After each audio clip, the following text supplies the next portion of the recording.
नमस्कार, आप देख रहे हैं बुलंद आवाज पूजा सिंह के साथ।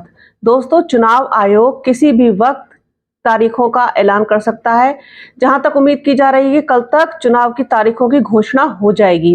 इसी बीच एक बहुत ही महत्वपूर्ण खबर आई है सामने कि समाजवादी पार्टी ने अपनी चौथी लिस्ट जारी कर दी है और उसने वेस्ट यूपी में अपनी महत्वपूर्ण सीटों पर उम्मीदवारों की घोषणा कर दी है।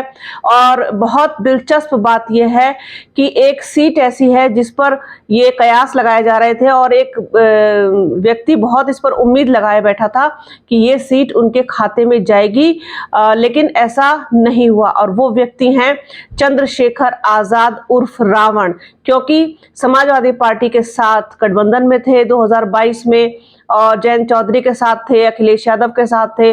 बहुत सारी चीजें इन लोगों के साथ मिलकर के हुई थी 2022 के जब विधानसभा चुनाव हुए थे उत्तर प्रदेश के। तो ऐसे में बहुत उम्मीदें कर ली थी चंद्रशेखर ने कि नगीना की जो सीट है वो उनको मिल सकती है। उनकी जो आजाद समाज पार्टी है, उनका जो सिंबल है उस पर वो चुनाव लड़ेंगे स्वतंत्र रूप से, लेकिन ऐसा नहीं हुआ। अभी 2 दिन पहले ही ये खबर मिली थी सूत्रों के हवाले से कि अखिलेश यादव चाहते हैं कि वो समाजवादी पार्टी के सिंबल पर चुनाव लड़े। उनसे साफ कह दिया गया था कि साइकिल पर के सिंबल पर अगर चुनाव लड़ना हो तो लड़ लो, लेकिन इंडिविजुअली आजाद समाज पार्टी को उनके सिंबल पर मतलब टिकट नहीं मिलेगा। तो वही बात आज बिल्कुल क्लियर हो गई। जैसे ही चुनाव आयोग ने आज ये ऐलान किया कि 7 से 8 चरणों में होंगे लोकसभा के चुनाव, वैसे ही समाजवादी पार्टी ने अपनी चौथी लिस्ट जारी कर दी और महत्वपूर्ण सीटें हैं जिन पर उसने अपने उम्मीदवार घोषित कर दिए हैं। वो सीट कौन कौन सी है? बिजनौर, नगीना, मेरठ, अलीगढ़, हाथरस, लालगंज और भदोही। कौन कौन उम्मीदवार होंगे इस पर वो भी आपको बताती हूँ। बिजनौर से समाजवादी पार्टी ने टिकट दिया है यशवीर सिंह को। यशवीर सिंह इससे पहले भी समाजवादी पार्टी में रह चुके हैं और एक बार फिर से समाजवादी पार्टी ने इनको अपना उम्मीदवार बनाया है, इन पर भरोसा जताया है। नगीना से चंद्रशेखर आजाद उर्फ रावण का पत्ता साफ हो गया है। यहाँ पर मनोज कुमार को टिकट दिया गया है समाजवादी पार्टी की तरफ से। मेरठ से भानु प्रताप सिंह को मैदान में उतारा है समाजवादी पार्टी ने। कयास ये लगाए जा रहे थे कि यहाँ से कोई मुस्लिम कैंडिडेट हो सकता है समाजवादी पार्टी की तरफ से, और बिजनौर से भी कोई मुस्लिम कैंडिडेट हो सकता है। उम्मीद इस चीज की जताई जा रही थी कि शाहिद मंजूर यहाँ से प्रत्याशी हो सकते हैं, लेकिन ऐसा कुछ भी नहीं हुआ है। अलीगढ़ से विजेंद्र सिंह को टिकट दिया है समाजवादी पार्टी ने। हाथरस से जसबीर बाल्मीकि को मैदान में उतारा है साइकिल के निशान पर। लालगंज से दरोगा सरोज उम्मीदवार होंगे समाजवादी पार्टी के। और एक और दिलचस्प बात है कि भदोही सीट पर भी ऐलान कर दिया है उन्होंने।